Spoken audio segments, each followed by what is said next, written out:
Hello, everyone.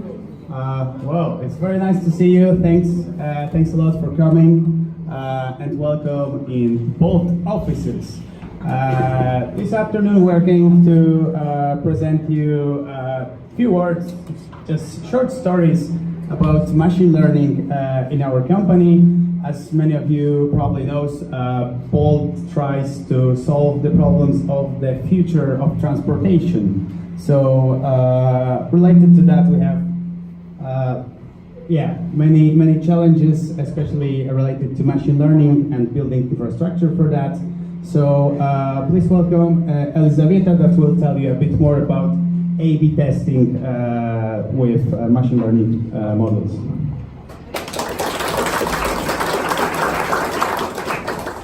Thank you, Lukasz.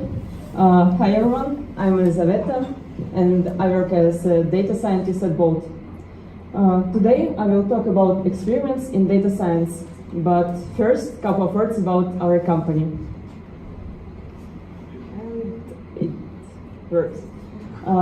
Bolt, or previously Taxify, we made a rebranding just 3 weeks ago, is the fastest growing ride-hailing company in the world. Now we have 25 million users in 30 countries, and on this chart you can see how fast we have grown during past years. We operate in a lot of countries across the globe, but our main markets are Europe and Africa, and we are number 1 and number 2 player on ride-hailing markets in these places. The topic of today's presentations is experience in data science, but why I will talk about it today? Because it's a crucial part of product development, of growing and scaling business, as we learned from our own experience. You work in a company, and your company has a product. From time to time, you introduce new features, but doing this, you want to be sure that your changes will be beneficial for your company, that your changes will grow your business, increase sales, improve customer experience and user retention. And it was an experience I made for it. And it's where data scientists can have direct impact on business. Today, but knowing when and what to look for, knowing potential pitfalls in experiments, it's what makes the difference between good product and great product. So today, I will share with you how you can avoid mistakes in experiments, how you can get it right and get results which you can trust. During my presentation, I will share with you what type of experiments exist. I will talk about most traditional A/B testing, about multi-arm bandit-based experiments, and also about tests where you cannot have pure control group. And through all my presentation, I will share with you tips and tricks, how you can not do mistakes and how you can do your experiments in the right way. So let's dive in. But first, question for you. Who of you have ever done any A/B tests? Okay, so many people have experience with that, great. But for all of us to be at the same page, let's start from the basics. What are A/B testing? It's control randomized experiment with at least 2 groups, control and treatment. And the goal of this process is to measure and quantify the impact of considered variable. So A/B testing, it can be also A/B-end testing. So you are not limited only for 2 groups. You can have like 1, 2, 3, or even 4 groups during your experiment. And you can do it not only like for product features, you can also apply it for design, for user interface, and also for machine learning models, where you just working with your calibration of high-level parameters and trying to improve accuracy for your model. To better understand what it is and why A/B tests are not so easy as it seems from first glance, let's consider an easy example. You know, in our rep, we have a button, select Bolt. It means that you wanted to make an order. And let's assume that once upon a time we decided to change the color of this button because we think that it will increase the number of rides made by users. So we run simple test for a new color, new user interface, and we wanted to increase the number of rides. We split all our users in control treatment group in proportion 80-20. So we decide that 80% of people will see old design and they will see like this old curve for button, and 20% of users will see new curve, new design. We run this experiment for some time, and after that we measure what was the average number of writes in these groups. And we plot this beautiful chart. You can notice that treatment group has a higher average number of writes. So who of you think that we should now roll out new design for everybody because it has higher number of writes? This time not so many hands. Something fishy here, yeah? Maybe like from your undergraduate statistics course, you remember that mean and average don't tell the whole story about your data. So you think you should look at something else. And also you probably remember about such term as standard deviation, variance, confidence intervals. So statistics tell us that we also should look at confidence intervals. So what is the variability of this number of writes in the control treatment group? And we can plot it. And here you see in confidence intervals for number of writes in control treatment group. And also you see that they overlap with each other. So it tells us that we cannot be sure that there is a statistically significant difference between number of writes between these groups. So in this really easy example, if you would stop on this stage, you would make a wrong conclusion, which would lead you to wrong results. And just adding some additional information help you to understand better. But now you see that it's not really easy, but something else could go wrong during our experiment. We considered number of writes, but are we sure that it's a right metric to look at? Maybe conversion is more appropriate metric, which would tell us about improvement provided by new design. Or maybe it's a time which user spent from search to make an order. So we didn't consider that one.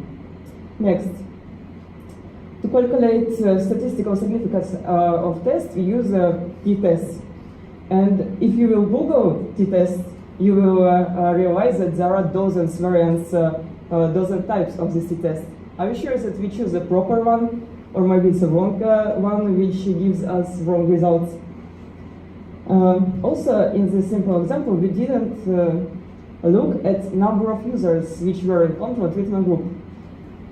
In case if it would be just 50 users and 200 users, it would be not enough to make a proper conclusion. So power test will not be passed. It's not all, something else could happen. What if some other team launched its own experience at the same time? What if they also, by accident, choose the same split 80-20 and by change they choose the same randomization? So just because of all these coincidences, our effects that we discovered will be not because of our changes, but because of their changes. And again, wrong conclusions from this result. Next point which could happen, it's a flicker users. What it is, it's a situation when the same user could end up both in control and treatment group.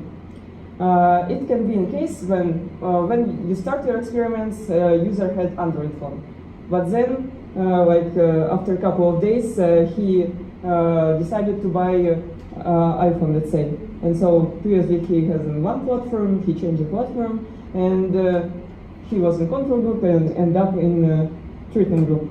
So we didn't check if we have these users, because if we have such, our results will be not valid.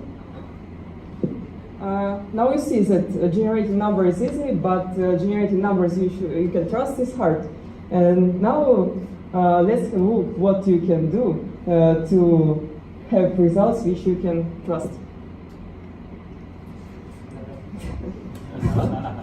Thank you. The most important part when you do your experiments, it's a metric which you choose. And the main advice here, choose only one main metric for experience. for your experiments. Obviously, you can have different metrics, and you should monitor and track all the different metrics. Because if you look at different metrics, you can easily catch if you have some bugs.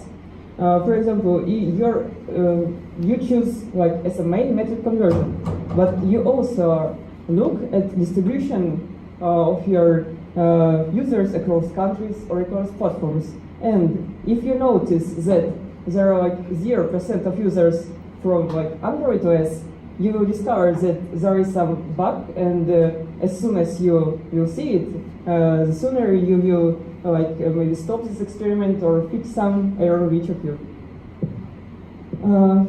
Next, if you have only one metric as a goal, your decision-making process will be much clearer and much easier.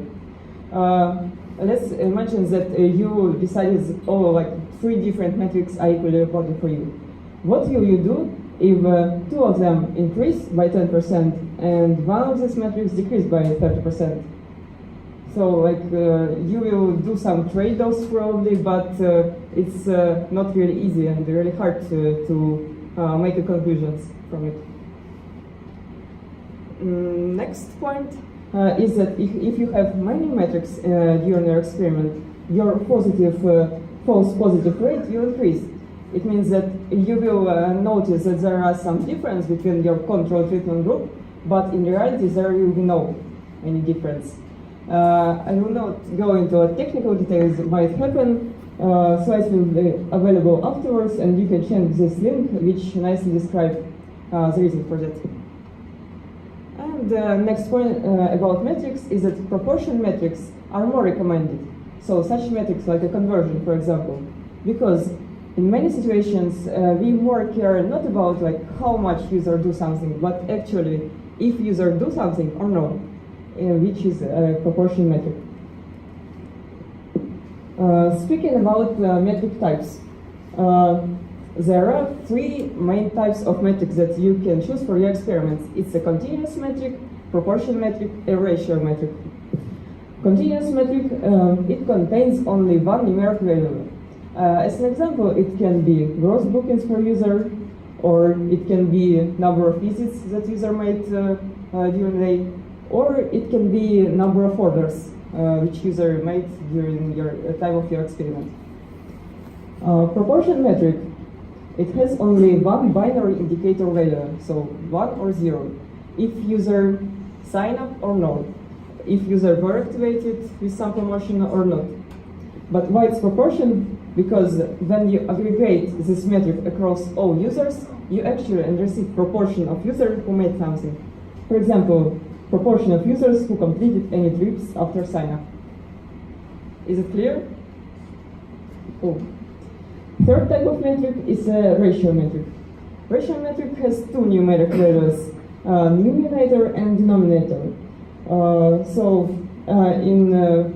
As an example from right hand, user can have finished trips, and the user also have total trip requests.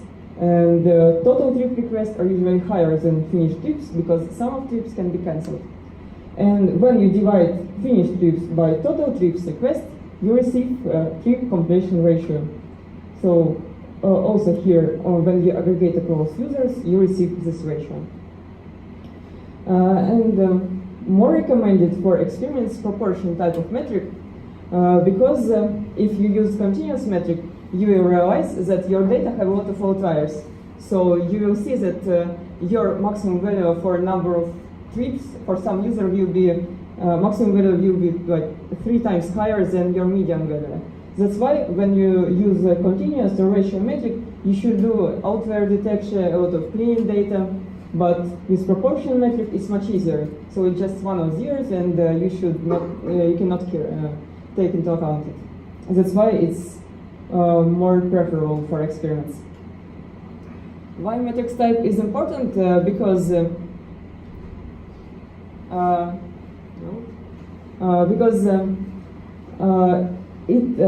t-tests which you use depend on the metric type. As I mentioned earlier, there are different types of t-tests which you can use to measure statistical significance of your test. There are like velocity test, MWW test, Higgs-square test, and all of them are already implemented in Python libraries or in R libraries. So I will not go in like particular formula how they are calculated. Just for you to know, if you have, for example, proportional metric, you should use a Higgs-square test. But if your metric type is ratio and your sample size is small, you should use both bootstrap and t-test. We talked about metric, and the next point is sample size and power test. Before doing your experiment, you should understand how big groups or how long it would take for you to detect some percentage of change difference between control treatment groups. So you should understand how much users you need to have to get your results significant and to get correct conclusions. And again, formula will be dependent on metric type. There are like also tools in SciPy libraries, for example, but also there exist online tools like gpower or experimental calculator. And let's have a look at this last one, Ivan Miller. All you need to know to calculate sample size is mainly these two values here, baseline rate and minimum detectable effect. Baseline rate or conversion is because I choose conversion, but it can be any metric that you choose for your experiment. So this value you can just easily get from historical data. So you can just calculate what was the conversion during past months across your users and use this value as a baseline value. Also, you need to indicate what minimal detectable effect you want to have. And it means that like the smallest effect that you want to see between control and treatment group. Also, there are two values here. It's statistical power and significance level. They are related to type 1 and type 2 error. So, like, what is the probability to make to have false positive or false negative results? And usually they are like, it's a standard to have statistical power at 80% and significance level at 5%. So you put your value here, let's say based on conversion rate 20%, minimal detectable effect 5%, and you see your sample size. In this case, it's 1000, but be careful that it's per variation. So if you have control treatment group, it would mean that you should have 2000 of users per, in total. What's important here that you run your experiment with this matrix and you achieve this required sample size 1000, then you should calculate the difference between control treatment group. Let's say your control group will have 20% and treatment 24%. So this difference is 4%. You see that you wanted to detect 5%. It means that difference that you discovered in your data is less than is indicated here. So after you discovered this difference, actual difference, it's smaller than you want to see, you should recalculate your sample size and you will see that it will increase. So in this situation, you should run test longer. Is that clear? Are you with me? Okay. It's what I tell here. So you should recalculate your sample size if observed difference after achieving it's lower than required. There are some tricks with this power recalculation because if you want to detect smaller difference between control treatment group, your sample size, your number of users that you need will increase much. Also, if you have smaller baseline value, your sample size also will increase. So let's say if conversion rate of users from visiting site to making order is just 0.001, then if you put such value, it will tell you really high number of users required for experiment. So, and once you can realize that sample size is equal to hundreds of thousands of users. Who of you would run experiments for 4 months or for half a year? yeah, no hands this time for review. But in most of cases, you wanted to iterate fast. You wanted to see like your changes, like you cannot wait for half an year to introduce some new feature. What you can do here, you can just maybe choose another metric to track, another metric which would have higher baseline value. Also, you can play with minimal detectable effect, so you can increase it and then your sample size will decrease. But another option, what you can do here, is that you can use multi-arm bandit-based experiment. So we talked about A/B tests, and now we are talking about bandits.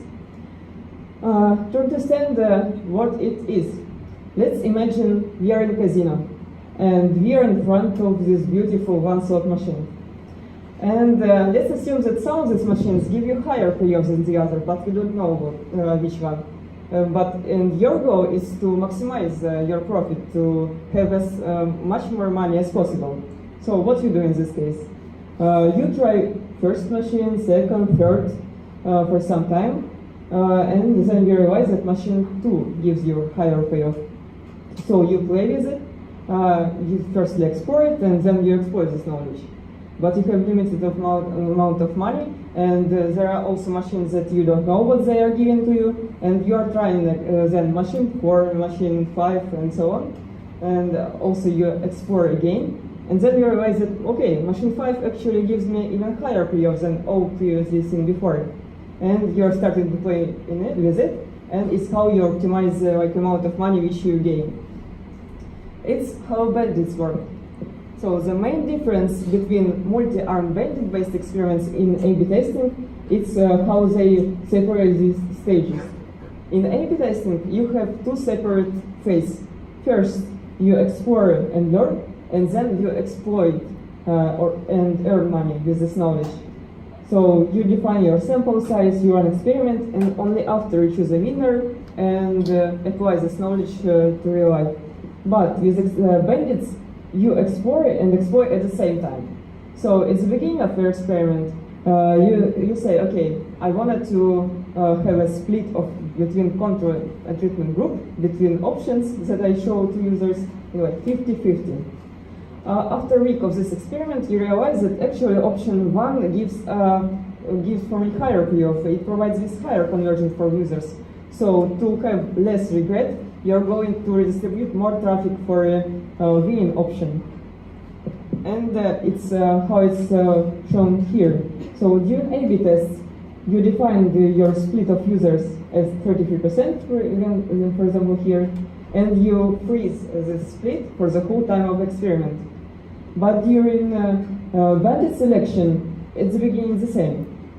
You choose like 33% split, but then time after time, you change this proportion of traffic which go with some options, and you try to redistribute it in such a way that it will give you higher payoff and will give you like more benefits than the others.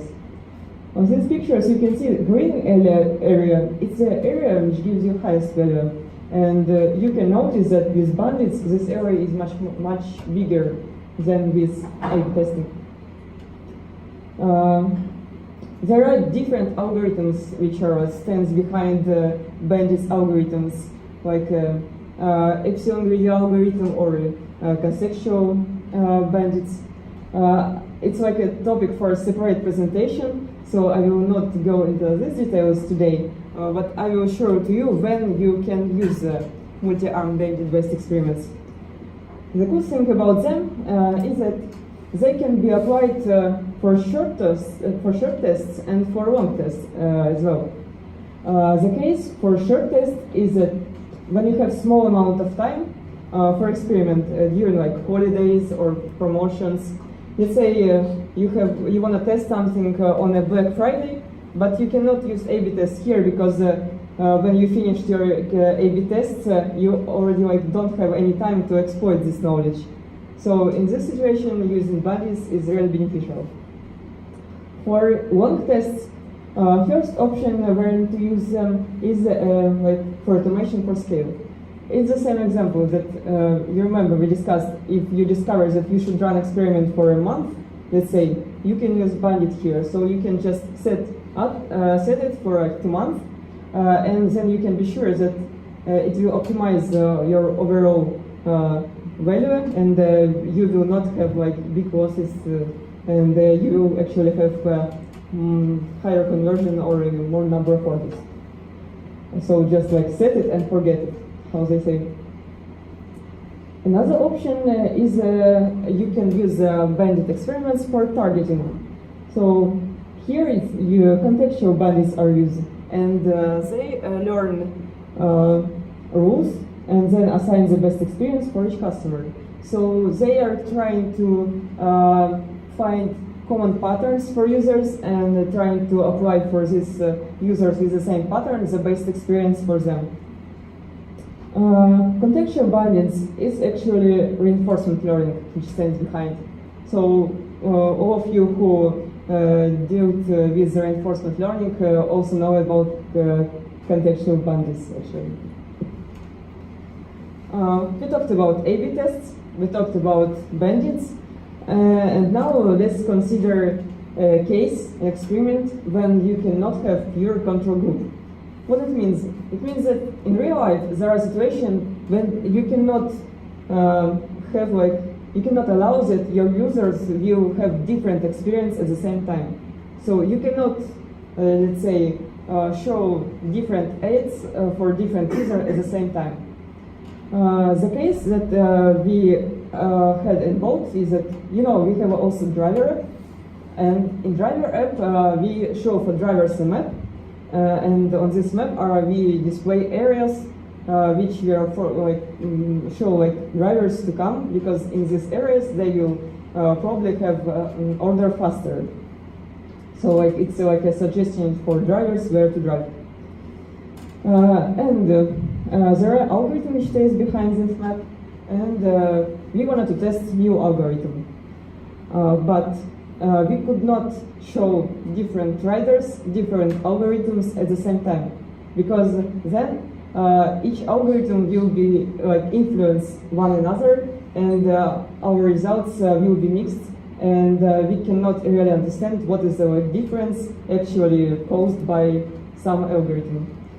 That's why we decided to do so-called interleaf test. How it's designed? We ran experiment for 2 weeks, and we divided these 2 weeks into 1 hour slots. First week on Monday from 7 to 8 a.m. It was our control group, so it was algorithm 1. Next hour from 8 to 9 it was algorithm 2, it was treatment. So we swapped hours, each hour between control and treatment group. But next week, on Monday from 7 to 8, it was a treatment group. From 8 to 9, it was control group. And you can see that each time slot during the week was in control and treatment. So actually, it's just this interleaf test. It's one way what you can do if you cannot have this pure control group. You can come up with some other solution, but the main advice here is to take into account what is actually happening in a city or in any place when you run your experiments. Because let's assume that during week 1 on Tuesday, it was some national holidays and day off, so most of the people don't work. In this case, we would not compare holiday Tuesday to usual weekday Tuesday, which is working day, because in this case our results will be not comparable with each other, and we could have not valid data and wrong conclusions. And now to sum up, here is the main takeaways that I wanted you to remember after this presentation. So, as we discussed, have only one key metric for your experiment. Do a power calculation, so understand your sample size. Also, don't run tons of variants at the same time. So change one thing, measure effect. Change second thing, measure effect. If you will do it simultaneously, you cannot distinguish what was the influence of some particular feature. Next, although today I talked about multi-arm bandit-based experience, but don't overcomplicate your method. If you think that A/B testing is easy to implement, just go with it. If you think that it will be much faster, just use a simpler approach and always look at what is the impact and what is the effort that you should put to really have some experience running. Next point is that be careful of launching things because they don't hurt. You can think that you can change something and you just set this experiment and forget and you just come back to it after 1 month. But monitor different metrics and really understand what is going on and be ready to stop experiment as soon as possible if it's needed to prevent some big errors and losses. Last but not least, have a data scientist or data science analyst involved in the whole process. These people who know statistics, who know math, and these people who can interpret results in the right way. That's all from my part. And if you wanted to know more about what we are doing in both, you can check our Medium blog. And now it's time for questions. Thank you.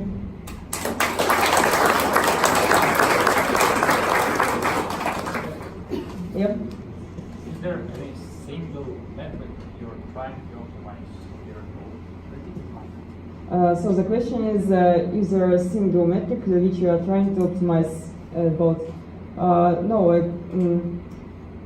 we have a different types, different directions which we are working on, and for like each direction has its own metric which we are like optimizing for, let's say. So it's different metrics, and it's different metrics for different types of experiment. But if we do some experiments for the same feature, it will be the same metrics, obviously. How would you choose this one, that one, that one? So it's the process to defining what is the right metric. So it's like a discussion and to trying to understand what is more important for our case. Are the A/B testers the gatekeepers of change in the business, or does gut feel still play a part in changing everything? We are data-driven company, and like we make data-driven decisions. So we are trying to validate what will be if we would do some changes. There are some questions, yeah? Okay. If you have a mic, maybe we can put it. Oh, yeah.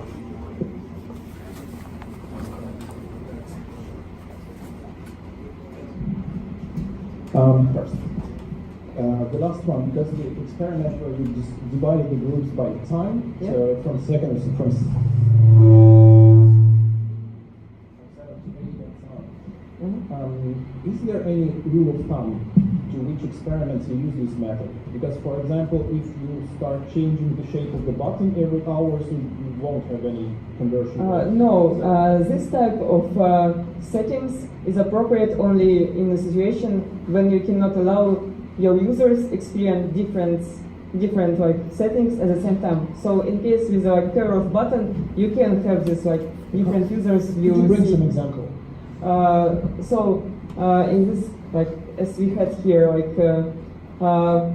for this map for drivers. So if we would do it, our like drivers in one group will influence drivers in another group. So in situation when your like two groups are influence each other, you cannot like test them like at the same time and should come up with some solution. No, that's not exactly what I meant. I mean, what kind of metrics can you investigate using this method? So I brought an example of where you shouldn't use it, the button shape, for example, and where you could use this. But I mean, the button is not a metric, so. Yeah. For which feature this method is mostly convenient and usable? So its method is not for user design, or as we discussed. It's for like some algorithms which influence behavior of like users.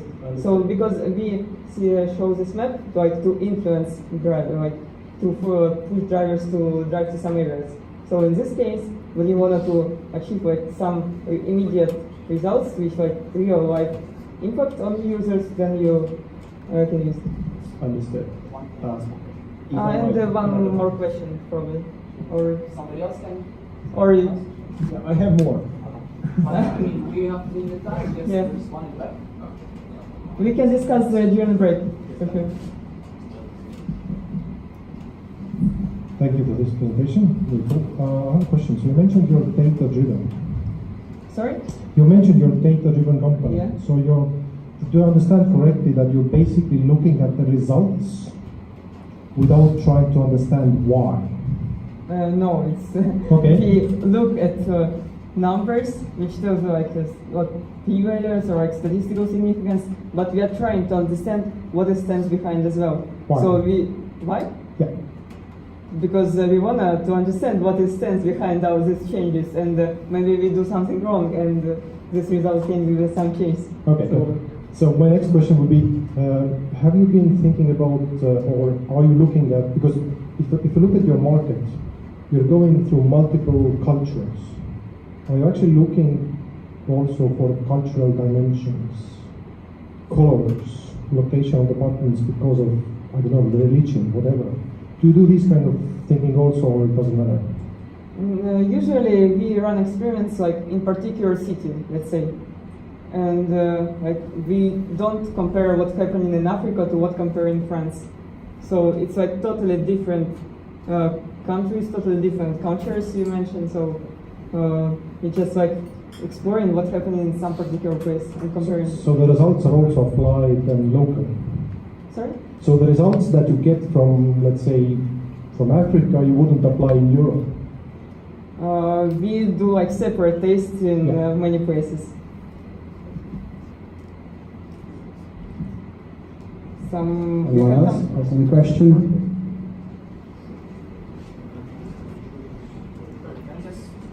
Here is a question.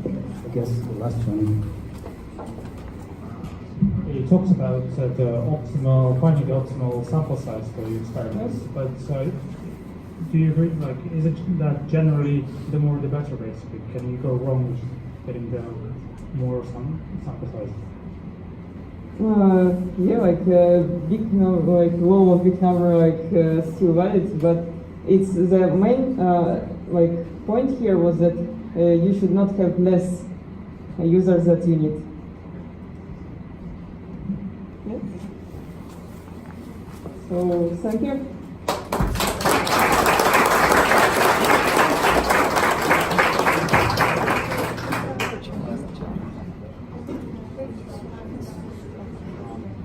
Okay, so do we need 5 minutes break? Yes. Yes, let's have a break. 5 minutes.